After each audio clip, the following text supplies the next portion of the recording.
శ్రీమాత్రే నమ. జై గురు దత్తాత్రేయ. ఈ వీడియోలో మనం మే 17వ తారీఖున మీనరాశిలో సంచరిస్తున్న శని భగవానుడు రేవతి నక్షత్రం మీదకి మారడం జరిగింది. అంటే రేవతి నక్షత్రం అన్నది శని భగవానుని యొక్క జన్మ నక్షత్రం. తన జన్మ నక్షత్రం మీదకి శని భగవానుడు ప్రయాణిస్తూ ఇంచుమించుగా ఇంకా రేవతి తర్వాత ఇంకా మనకి మేషరాశిలోకి శని భగవానుడు వెళ్ళడం జరుగుతుంది. 2వ తారీఖు జూన్ నెల 2027వ సంవత్సరం దాకా కూడా మరి శని భగవానుడు రేవతి నక్షత్రం మీద సంచరిస్తూ అదే నక్షత్రం మీద వక్రగమనం పొంది మళ్ళా కొద్ది రోజులు ఉత్తరాభాద్ర నక్షత్రం మీదకి వచ్చి మళ్ళా రేవతికి వచ్చి ఇంక డైరెక్ట్గా జూన్ 2వ తారీఖున మేషరాశిలోకి ప్రవేశించడం జరుగుతుంది. సో ఏదైనా రేవతి నక్షత్రం అన్నది బుధుని ఆధిపత్యంలో ఉన్నటువంటి నక్షత్రం.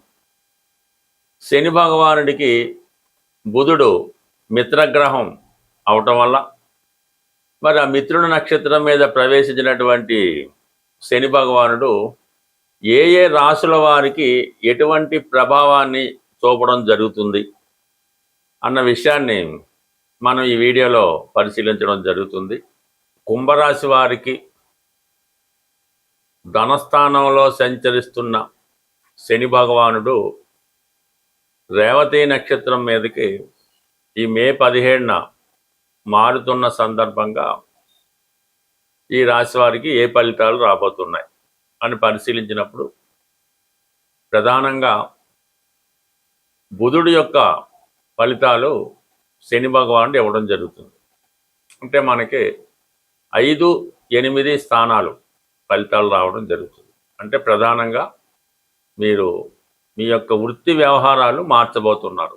ఉద్యోగం చేస్తున్న వాళ్ళు వేరే ఉద్యోగంలోకి మారవలసి ఉంటుంది.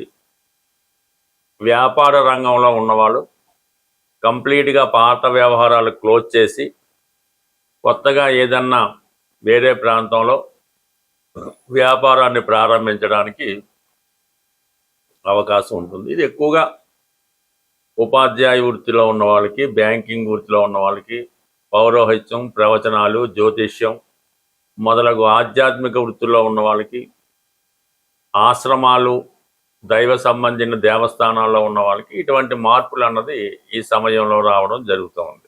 కొంత ఇంప్రూవ్మెంట్ రావడం జరుగుతుంది.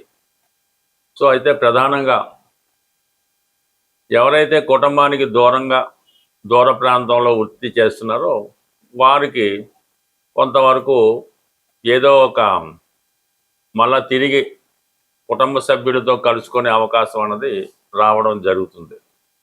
ఇది విద్యార్థులకి, పరిశోధనా రంగంలో ఉన్న వాళ్ళకి చాలా వరకు మీ యొక్క కృషి ఫలితం లభించే అవకాశం ఉంది. అయితే ఈ సమయంలోనే రేవతి నక్షత్రం మీద మనకి శని భగవానుడు సంచరిస్తూ ఉండగా ఈ జూలై నెల 27 నుంచి డిసెంబర్ 11 మధ్యలో వక్రగమనం పొందడం జరుగుతుంది. శని భగవానుడు వక్రించినప్పుడు మళ్ళీ తిరిగి జన్మంలో ప్రవేశిస్తే ఎటువంటి ఫలితం రావడం జరుగుతుందో ఆ ఫలితం రావడం జరుగుతుంది. ఇప్పుడు మళ్ళా తిరిగి వెనక్కి వచ్చి కుంభరాశిలో ప్రవేశించినట్టు, అంటే అక్కడే ఉంటాడు, మీనరాశిలోనే ఉంటారు. అయితే ఫలితం మాత్రం 12వ భావ ఫలితం, అంటే తను ఉన్న భావం నుంచి 12వ భావం కాబట్టి మీకు జన్మశని 1వ భావ ఫలితాలు ఇవ్వడం జరుగుతుంది. అక్కడ రాహు కూడా సంచరించడం వల్ల ఇంచుమించుగా మీరు ఏదైనా ఒక కొత్త విషయాన్ని, అంటే ఒక కొత్త పరిశ్రమ, కొత్తగా ఒక ఇండస్ట్రీయో, కొత్తగా ఏదైనా ఒక సినిమా రంగంలో ప్రవేశించడమో, ఓ సైంటిస్ట్గా మారడం, అంటే మీ యొక్క మారుతూ ఉంటుంది. అంటే మీ యొక్క యాటిట్యూడ్ మారుతూ ఉంటుంది. మిమ్మల్ని మీరు లోకాన్ని కొత్తగా ప్రజెంట్ చేసుకుంటారు అన్నమాట. అప్పటిదాకా ఒక వృత్తిలో ఉన్నవాళ్ళు వేరొక వృత్తిలోకి మారడం జరుగుతూ ఉంటుంది. అలాగే వేష భాషలో కూడా మార్పు రావడం జరుగుతూ ఉంటుంది. ఇవన్నీ కూడా మీకు జూలై 25 నుంచి డిసెంబర్ 11 మధ్యలో ఏదో ఒకటి అందరికీ ఉపయోగపడేలాగా, అటు దేశానికో ప్రజలకో ఉపయోగపడేలాగా ఒక గొప్ప కార్యక్రమాన్ని దేశ శ్రేయస్సు కొరకు ప్రారంభించడం జరుగుతుంది. దానివల్ల మీ నేమ్ అండ్ ఫేమ్ చాలా విపరీతంగా పెరిగే అవకాశం ఉంది. ఇది ఎక్కువగా పబ్లిక్ రంగంలో ఉన్న వాళ్ళకి, ఆధ్యాత్మిక రంగంలో ఉన్న వాళ్ళకి, సినిమా రంగంలో ఉన్న వాళ్ళకి బాగా ఉపయోగపడే విషయం. అయితే ఏదేమైనా మన కుంభరాశి వారికి 2027 సంవత్సరం జూన్ నెల 2వ తారీఖు వరకు కూడా ఈ శని భగవానుడు ఆ సమయంలో మరి తృతీయ స్థానం అయినటువంటి మేషరాశిలోకి ప్రవేశించడం జరుగుతుంది. అంటే 3వ స్థానం అనేది చాలా అనుకూలం కాబట్టి ఏదైనా ఈ కుంభరాశి వారికి 2027 జూన్ 2 వరకు అటు కుటుంబ విషయాలు, ఆర్థిక విషయాలు ఇబ్బంది పెడుతుంటాయి. అయితే ఎక్కువ శ్రమ పడడానికి మీరు ఇష్టపడుతుంటారు. గతంలో కాకుండా గతంలో పోగొట్టుకున్నది ఏదో విధంగా సాధించాలి అన్న విషయంతో మీరు ఎవరు సహకరించకపోయినా రోజుకి 24 గంటలు పనిచేసినట్టు పనిచేసి మీరు ఏదైతే సాధిద్దాం అనుకుంటున్నారో అది కంప్లీట్గా సాధించడం, అందులో కొంతవరకు విజయం పొందడం. అంటే దానివల్ల మీకేమీ ప్రాఫిట్, మీకేమీ లాభం ఉండదు. ఇది బయట వారికి, ఇతరులకి బాగా ఉపయోగపడుతుంది.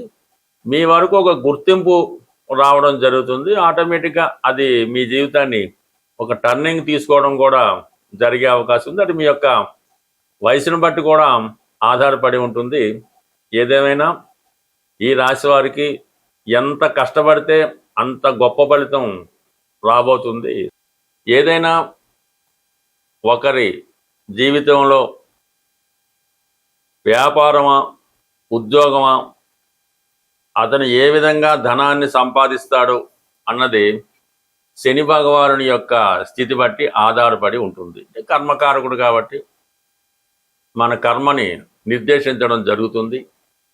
అలాగే ఆయుష్కారకుడుగా ఈ భూమి మీద జాతకుడు ఎంతవరకు ఈ శరీరంతో ఉండడం జరుగుతుంది అన్నది కూడా శని భగవానుడు నిర్ణయించడం జరుగుతుంది. అలాగే వివాహ సంబంధించిన విషయంలో వివాహం ఎంత అన్యోన్యంగా ఉంటుంది, ఏ విధంగా ఎన్ని సంవత్సరాల పాటు వారి వైవాహిక జీవితం సాగుతుంది అన్నది కూడా ఈ శని భగవానుని బట్టే రావడం జరుగుతుంది.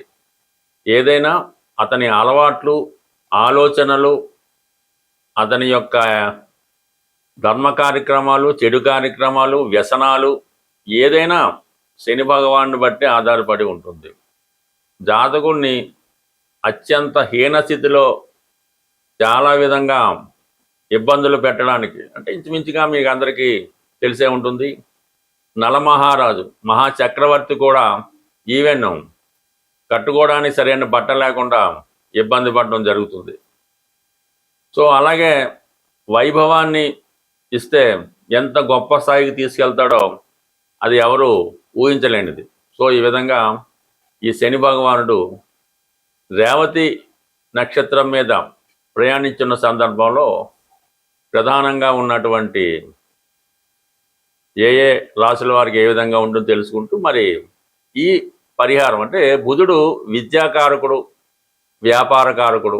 అందువలన వ్యాపారపరంగా కొద్దిగా ఆర్థిక మాంద్యం ఏర్పడడం కానీ, ప్రజల దగ్గర ధనం రొటేషన్ తగ్గడం కానీ, వ్యాపారాలు సజావుగా సాగకపోవడం, విద్యా సంస్థలు అంత సక్సెస్ఫుల్గా నడకపోవడం, విద్యార్థులు కూడా విద్య మీద పెద్ద శ్రద్ధ పెట్టకపోవడం, ఇవన్నీ కూడా అంటే బుధుని యొక్క కారకత్వాలన్నీ కూడా కొద్దిగా ఇబ్బంది పడుతూ ఉంటాయి. అంటే వాటిని లైన్లో పెట్టే, దారిలో పెట్టే ప్రయత్నం శని భగవానుడు చేస్తాడు కాబట్టి. బట్ ఏదైనా వ్యాపారస్తులకు మాత్రం ఇది కొంతవరకు గడ్డు కాలం అనే చెప్పచ్చు. ప్రజల దగ్గర రొటేషన్ తగ్గుతూ ఉంటుంది, సేవింగ్స్ తగ్గుతూ ఉంటాయి, అలాగే వాళ్ళ దగ్గర కొనుగోలు శక్తి తగ్గుతూ ఉంటుంది. ఇవన్నీ కూడా ఏ రాశి వారికి ఏ ప్రభావం ఉంటుంది అన్నది, అంటే దీంతో పాటుగా వారి జన్మ పుట్టినప్పుడు ఉన్నటువంటి జన్మ చక్రం బట్టి, జాతక చక్రం బట్టి, జరుగుతున్న దశలను బట్టి, అప్పుడున్న గ్రహస్థితి బట్టి ఆధారపడడం జరుగుతుంది. బట్ ఏదైనా ఈ ప్రభావం ఏ రాశుల వారికి ఏ విధంగా ఉంటుంది అన్నది డీటెయిల్గా తెలుసుకుంటూ చివరిలో ఏ రాశికి ఏ పరిహారం చేసుకుంటే బాగుంటుంది కూడా మనం తెలుసుకొని శని భగవానుడి యొక్క అనుగ్రహానికి పాత్రలొద్దామని ఆశిస్తూ, ఏదైనా శని భగవానుడు గోచార రీత్యా కానీ దశారీత్యా కానీ ఇబ్బంది పడుతున్నప్పుడు చాలామంది ఈ పరిహారాలు అన్నవి చేయించడం జరుగుతూ ఉంటుంది. అందులో ప్రధానంగా శని భగవానుడికి తైలాభిషేకం, శని భగవానుడికి జపం చేయించడం, ఇవి నడుస్తూ ఉంటాయి. అయితే ఏదైనా శని భగవానుడి యొక్క పరిహారం చేద్దాం అనుకున్న వాళ్ళు ముందు వాళ్ళలో ఉన్నటువంటి బలహీనతల్ని తొలగించుకోవలసి ఉంటుంది. అప్పుడు మాత్రమే మీరు చేసే పరిహారం అన్నది మీకు రావడం జరుగుతుంది. ఏదో ఒక వ్యసనంతో మీరు బలహీనుడై ఉంటారు. అది స్మోకింగ్ అవ్వచ్చు, పాన్ అవ్వచ్చు, మందు అవ్వచ్చు, లేదంటే ఒక స్త్రీ మీద వ్యామోహం అవ్వచ్చు, లంచాలు తీసుకోవచ్చు, ఇతరులను ఇబ్బంది పెట్టవచ్చు. అవి ముందుగా మీరు విడిచిపెట్టినప్పుడు మాత్రమే ఈ పరిహారాలు మీకు వర్కౌట్ అవ్వడం జరుగుతుంటుంది. చాలా క్రమశిక్షణతో సూర్యోదయానికి ముందే లేచి, అలాగే కొన్ని నిమిషాల పాటు కొంత ఒక అరగంట 15 నిమిషాల వ్యాయామం చేసి, అలాగే సమయానికి అన్ని రకాల కాలకృత్యాలు తీర్చుకొని దైవారాధన చేసుకుని సూర్య నమస్కారం చేసుకొని, పెద్దవాళ్ళు ఎవరైనా ఉంటే మీ కుటుంబంలో మీ ఇంట్లో పెద్దవాళ్ళు ఎవరైనా ఉంటే వాళ్ళకి ఏదైనా ఒకసారి వాళ్ళని పలకరించి వాళ్ళకి ఏదైనా బిస్కెట్లు ఏం కావాలంటే అవి, మందులు అవసరం ఉంది తెచ్చిపెట్టడం, వాళ్ళకి ఏదైనా ఆహారం టిఫిన్ కావాల్సి ఉంది పెట్టడం, ఈ విధంగా మీరు చేయడం వల్ల ప్రధానంగా ఈ మధ్యకాలంలో ఈ పని తొందరలో అదే అవ్వచ్చు, మీ ఇంట్లో వృద్ధులైన వాళ్ళు, హెల్త్ ప్రాబ్లంతో మంచాన ఉన్నవాళ్ళు ఎవరైనా ఉంటే మీరు ఉదయం పూట ఒక కాఫీ అవ్వచ్చు, ఒక టిఫిన్ అవ్వచ్చు, వారికి పెట్టకుండా మీ చిన్నపిల్లలు కానీ యజమాని కానీ ఎవరైతే యాక్టివ్గా ఉంటారో వాళ్ళు తినడం అన్నది చేయకూడదు. ముందుగా మీరు ఈ రెమెడీ పరిశీలించండి. మీ ఇంట్లో ఎవరైతే వృద్ధులు బలహీనులు ఉన్నారో వాళ్ళకి ముందు ఆహారాన్ని పెట్టి తర్వాత మీరు స్వీకరించడం వల్ల డైరెక్ట్గా మీరు శని భగవానుడికి ఆహారం పెట్టినట్టు ఫలితం మీరు పొందడం జరుగుతుంది. అలాగే కేవలం నెలకు ఒకసారైనా ఏదైనా వృద్ధాశ్రమాన్ని, అంటే అనాథలు ఎవరైతే కుటుంబ సభ్యులతో నిరాధించారో వాళ్ళ అనాథలు, వాళ్ళకి వెళ్ళి వాళ్ళకి అవసరమైనటువంటి ఆహారం కానీ పళ్ళు కానీ మాత్రలు కానీ మందులు కానీ కేవలం పరామర్శించడం ద్వారా కూడా కేవలం శని భగవానుడు ఈ విధంగానే అనుగ్రహిస్తాడు తప్ప మీరు లక్షలు వేలు ఖర్చు పెట్టి ఏదో జపాలు చేయించాం, హోమాలు చేయించాం, అది చేయించాం, ఇది చేయించాం అంటే జీరో ఉపయోగం. మీకు మీరుగా ఈ విధంగా మీ కుటుంబంలో వృద్ధుల్ని సేవించి వాళ్ళ యొక్క ఆశీర్వాదం పొందడం వల్ల, వారిని జాగ్రత్తగా చూడటం వల్ల కంప్లీట్గా మీ యొక్క శని మీకు అనుకూలించడం జరుగుతుంది. శని అనుకూలించినంతగా ఏ గ్రహం కూడా అనుకూలించదు.